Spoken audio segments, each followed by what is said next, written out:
ayat 16. Matius 5 ayat 16. Dan kita baca bersama. Matius.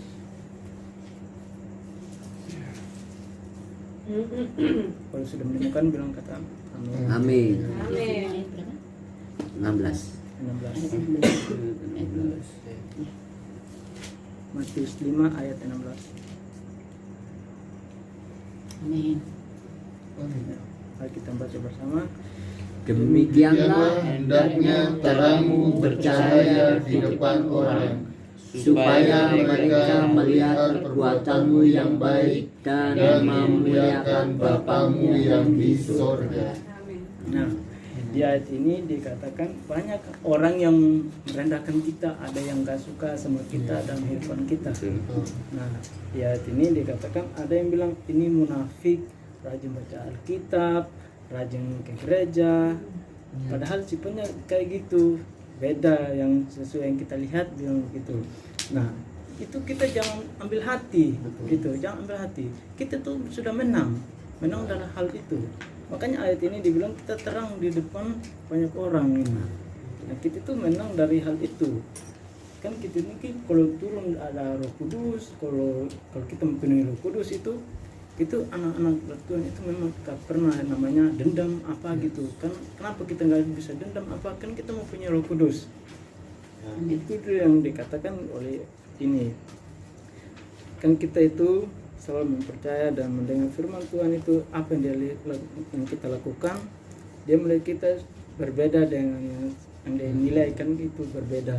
Tapi dalam hal itu kita menang, kan kita itu anak-anak dari Tuhan, kita mau pergi gereja itu mencari ilmu, seperti kita itu mendengar firman atau ayat itu yang dikatakan oleh pendeta, kita simpan dan nanti orang itu akan berubah juga pemikirannya gitu. Dan kita itu udah menang dah hal itu. Coba kita buka di Kisah Para Rasul ayat 1 ayat 8. Kisah Para Rasul Ya, berapa? Kisah Para Rasul ayat 1 ayat 8. Kisah Para Rasul 1 Satu ayat ayat 8. 8. Nah, sudah? Amin.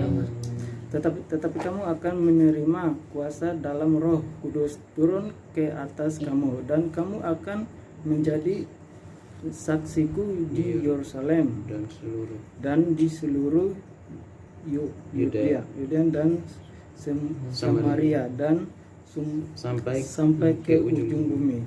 Dan ini kita Tuhan itu gak memilih ini orang ini saya pilih yang lebih pintar, lebih baik untuk memerintahkan ini. Tetapi kita itu diberikan Roh Kudus itu untuk menyatakan firman. Firman ini yang kita katakan itu orang itu mendengarkan itu tentang firman saya, nanti itu akan berubah dalam pikirannya gitu. Oh ternyata firman ini betul, apa dikatakan Tuhan itu benar. Dan kita itu mempunyai kuasa, mempunyai Roh Kudus yang baru, dan kita itu nggak akan Tuhan itu membiarkan kita dalam hal apapun, mau punya kesalahan apa, mau punya kekurangan apa, Tuhan itu selalu setia dan nggak pernah melepaskan tangannya buat kita. Tuhan itu baik gitu. Kalau kita selalu gagal, Tuhan itu memberikan itu ini ancaman supaya kamu itu benar-benar atau setia sama Tuhan atau tidak. Kalau kita gagal, itu bukan perbuatan yang buat Tuhan itu pada kita buruk lagi, tidak, tapi Tuhan memberikan yang terbaik itu. Contohnya gini, saya kan mempunyai buruk gini, kok Tuhan itu selalu, padahal saya itu selalu berdoa apa itu, tapi Tuhan gak pernah yang saya mau, tapi Tuhan itu gak pernah sediakan. Tapi itu pemikiran kita orang yang lemah itu. Tapi padahal Tuhan itu sudah sediakan yang terbaik gitu. Tuhan itu ngetes kita, apakah dia benar-benar sungguh kepada saya atau tidak. Tuhan itu sebenarnya nggak suka itu namanya munafik atau gimana. Tapi Tuhan itu ngetes kita. Kalau kita gagal itu berarti kita lebih dekat sama Tuhan. Kalau kita mendekat sama Tuhan, kita dipenuhi Roh Kudus. Ini kita itu menjadi anak-anak Tuhan itu percaya kepada Tuhan, jangan putus asa. Itu contohnya saya kan ini ibu saya itu nggak berani ibu mau bawa firman apa itu. Tapi Tuhan kalau udah pakai saya, walaupun saya nggak sekolah atau gimana, nggak S1, S2, tapi Tuhan bisa pakai saya walaupun saya bodoh itu. Tapi apa yang saya katakan itu untuk menyampaikan semua, dan ada salah satu akan menerima dalam hatinya itu firman saya itu yang saya katakan. Itu akan merubahkan hidup seseorang walaupun Tuhan itu nggak memilih itu. Coba kita buka di teman-teman ini Yosua ayat 1 ayat 9. Yosua 1 ayat 9. Iya, Yosua 1. Yosua 1 ayat 9.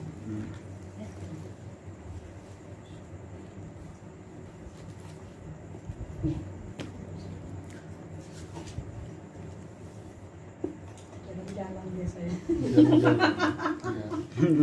Cari baik, mana tahu dia hilang. Udah dapat.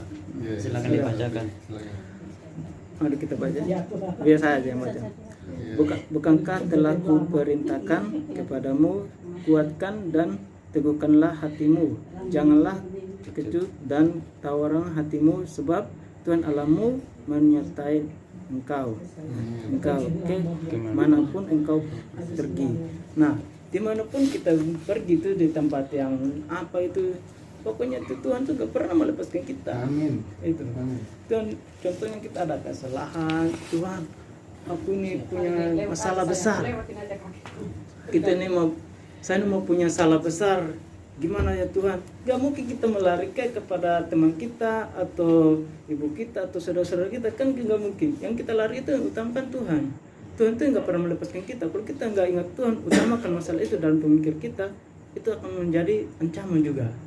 Coba kita mau baca kita atau gak baca kita berdoa kepada Tuhan.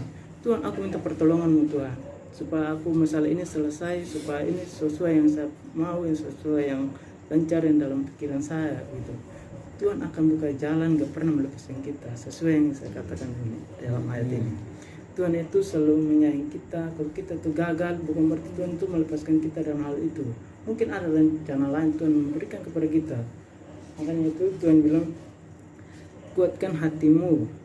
Nah ini kuatkan itu jadi kita kuat dalam Tuhan. Kalau kita mempunyai Roh Kudus, mempunyai iman yang kudus, itu yang baik, itu kita tuh jangan kemana-mana, tetap kepada Tuhan. Kalaupun ada masalah apapun, lari ke Tuhan, jangan lari ke teman-teman yang apa. Kita manusia yang lemah, kita manusia yang punya perbatasan yang apa gitu. Tapi Tuhan tuh gak pernah ada, firman Tuhan tuh gak akan berlalu. Apa yang dikatakan itu nyata dalam hidup kita.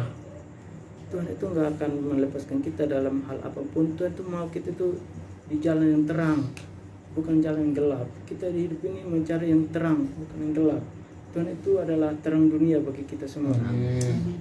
Dan mari kita baca di ayat yang Yesaya ayat 54 ayat 10. Yesaya 54 ayat 10. Yesaya. Saya juga mesti cari ya. Saya 54 ya. Yesaya 54 Ayat 10. ya kan. Makan besok kan. 54 ayat 10.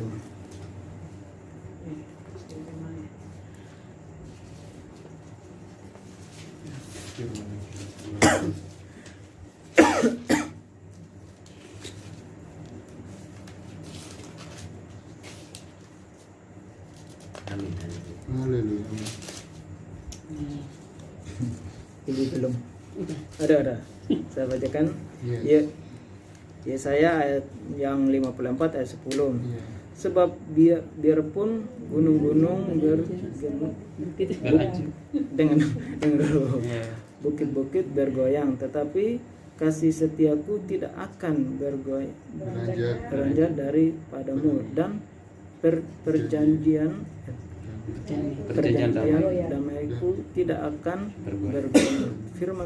Firman Allah yang mengasihi engkau. Nah, firman itu Tuhan itu contohnya gini, kita itu tergoyang dari ancaman apapun. Betul. Tapi Tuhan itu nggak akan goyang untuk buat lepaskan kita dari hal apapun itu. Amin. Tuhan itu selalu setia dan menyayangi kita semuanya, kan kita ciptaan Tuhan. walaupun kita tergoyang dari hal buruk apapun, dari apapun itu, kita tuh nggak mungkin. Maaf apa ini? Ya, tidak apa-apa ya. Ya silakan. Lanjut. Kita itu nggak akan apa namanya itu, Tuhan itu nggak akan membiarkan kita tuh terganggu dari apapun, tapi firman Tuhan itu nggak akan berlalu buat kita. Dia itu selalu ada dan kuatkan untuk kita. Dia itu sebagai tiang pelindungan kita itu, sebagai tamen apapun itu, Tuhan selalu sedia ada di depan kita. Kalau kita menjauh dari Tuhan bukan berarti Tuhan benci sama kita, tapi kita yang menjauh dari Tuhan. Tuhan itu selalu menolong apapun itu yang kita lakukan, walaupun kejahatan orang lain menjahatin kita, Tuhan itu nggak akan biarkan kita. Tuhan itu selalu sayang sebagai orang-orang setia kepada Dia dan selalu menyayang. Tuhan itu adalah kasih setianya itu besar buat kita. Kita itu yang kalau ada masalah sedikit, langsung emosi apa, kita itu bukan Roh Kudus yang ada, itu roh jahat itu. Itu kalau coba kita itu ada masalah apa gitu, dalam nama Tuhan Yesus, Tuhan bantu saya Tuhan untuk menghadapi masalah ini, kuatkan hati saya agar saya nggak tergoyang dari apapun, seperti ayat ini nggak akan goyang itu. Dan mari kita dibuka di Amsal 16 ayat 9.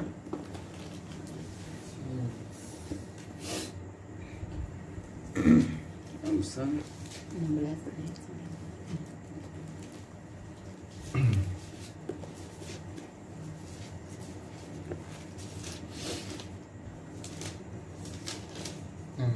Amin. Sayang belum. Saya udah siapkan tapi saya minta maaf. Ayat 9. ya. Mari kita baca bersama. Hati Hati manusia memikir-mikirkan jalannya, tetapi Tuhanlah yang menentukan arah langkahnya. Nah, hati manusia itu bukannya ini apa namanya? Itu tuh hati yang bisa lemas, yang bisa patah gitu.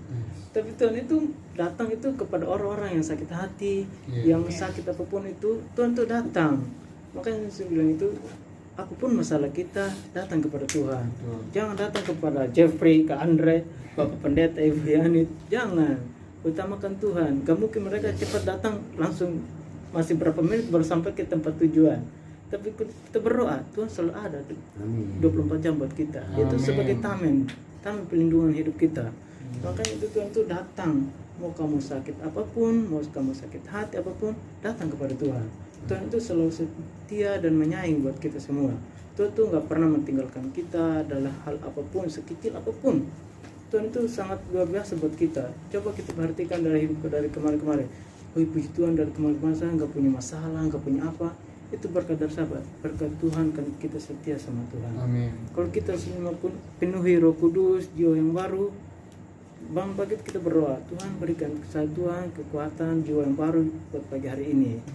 Tuhan itu selalu setia dan menyayangi kita. Tuhan gak pernah melepaskan kita dari hal apapun. Kita mau punya berkat Tuhan, itu semua. Mau punya apa semua Tuhan. Kalau bukan tempat Tuhan kita bisa apa? Tuhan itu baik buat kita semua. Amin. Tuhan itu datang ketika kita sakit, apapun kita itu sakit apapun. Walaupun kita itu minum obat, apapun obat yang kau minum, harganya seberapa, kalau kita tidak mendoakan, utamakan itu, kita nggak akan sembuh. Betul. Makanya Tuhan itu datang, ini dibilang, aku datang ini kepada orang-orang yang sakit hatinya itu. Nah, itu kita itu sakit hati apapun, mau sakit apapun, Tuhan itu nggak pernah meninggalkan kita. Dia selalu ada buat kita. Makanya saya bilang Tuhan itu baik buat kita. Dia nggak pernah melepaskan kita. Kalau kita itu mau punya gagal apapun itu, kegagalan yang kita hadapi, itu sebagai dia menguji kita. Menguji kita tuh gimana kita tuh, apa kita ada masalah ini selesai, udah habis, berarti kita lupa Tuhan. Bisa lupa Tuhan. Kalau kita tuh mau punya apa gitu masalah apapun itu, pasti kita ada yang lupa Tuhan. Ini Tuhan tidak baik, dia nggak sering ini apa yang saya minta nggak pernah dikasih. Itu Tuhan itu tes hidup kita. Kalau kita coba kita ini baik kepada sesama apa gitu, Tuhan itu bisa menilai. Sama juga di tempat kerja kita. Itu kalau kita kerja pasti semua akan dinilai. Apalagi Tuhan, dia itu bisa menilai kehidupan kita gimana. Kalau kita nggak baik atau gimana, pasti Tuhan kasih ancaman kau yang sedikit. Nah itu ancaman sedikit aja. Lebih kalau hidupmu lebih parah, pasti ya beda lagi ceritanya itu. Tapi Tuhan yang baik, Tuhan yang selalu setia buat umatnya, itu nggak pernah akan digoyangkan. Dia sebagai tiang kuat dalam kehidupan kita. Dia datang sebagai orang yang hebat buat kehidupan kita. Dia itu nggak pernah melepaskan kita dari apapun. Dia itu Tuhan yang sangat luar biasa bagi kita. Dia itu nggak Tuhan itu kita cuma aja yang kita itu jauh dari Tuhan, bukan Tuhan yang jauh dari kita, tapi kita yang jauh dari Tuhan. Coba kita selalu tiap pagi kita berdoa, apapun itu masalah, jangan ada masalah dulu baru kita sakit hati datang ke Tuhan, jangan. Kita selalu setia dan menyayangi Tuhan, seperti Tuhan juga butuh kita. Tuhan nggak terlalu butuh persembahan, tapi Tuhan butuh yang kita datang kepada Dia, hati yang baik, yang apa, itu yang Tuhan mau. Kalau untuk persembahan Tuhan gak minta uang, gak minta apa. Tuhan itu datang ingin kamu ada di sampingnya, seperti Tuhan ada di samping saya, supaya saya nggak ada masalah apapun itu. Amin. Tuhan Yesus baik. Saya serahkan kepada Bapa. Haleluya, puji Tuhan. Boleh yang lain mau tambahin Om. Luar biasa ya, Respect. luar biasa. Terima kasih ya Pak. Kan bisa kan, kemarin Haleluya. takut enggak seperti itu, tapi ya itulah seperti tadi yang kita saya bilang kenapa semua Tuhan bisa pakai semuanya. Ya, nggak ada yang nggak bisa. Makanya semua di sini harus melayani kan, gitu saya tadi bilang. Semua harus melayani. Tuhan Yesus sudah kasih contoh melayani, membasuh kaki muridnya ya. Kita ternyata ya luar biasa kan. Kita harusnya nggak menyangka apa menyampaikan firman seperti ini. Tuhan memberikan roh keberanian. Itulah makanya Roh Kudus tolong. Ayo kita sama-sama mau gitu melayani. Kalau saat ada pelayanan mau, oke. Berangkat Pak Yono gas gitu. Dalam konsep apapun dalam gereja kita belajarnya di sini kan gitu. Nanti Bu Once jadi WL bisa lah kan gitu ya. Jadi pengkhotbah bisa, semua Tuhan bisa pakai semuanya. Bukan karena kerja tapi kita ada seperti itu teman-teman. Saya akan membagikan sedikit tentang khotbah Pak Gembala kemarin di Bilangan 32. Bilangan 32 ayat 11 sampai 12. Bilangan berapa Pak? Bilangan 32 Ayat ayat 11 13. Bilangan 32. Saya akan menambahkan sedikit tadi. Bilangan 32 ayat 11 tentang Yosua dan Kaleb ya kemarin yang disampaikan ibadah hari Minggu. Tapi puji Tuhan luar biasa loh.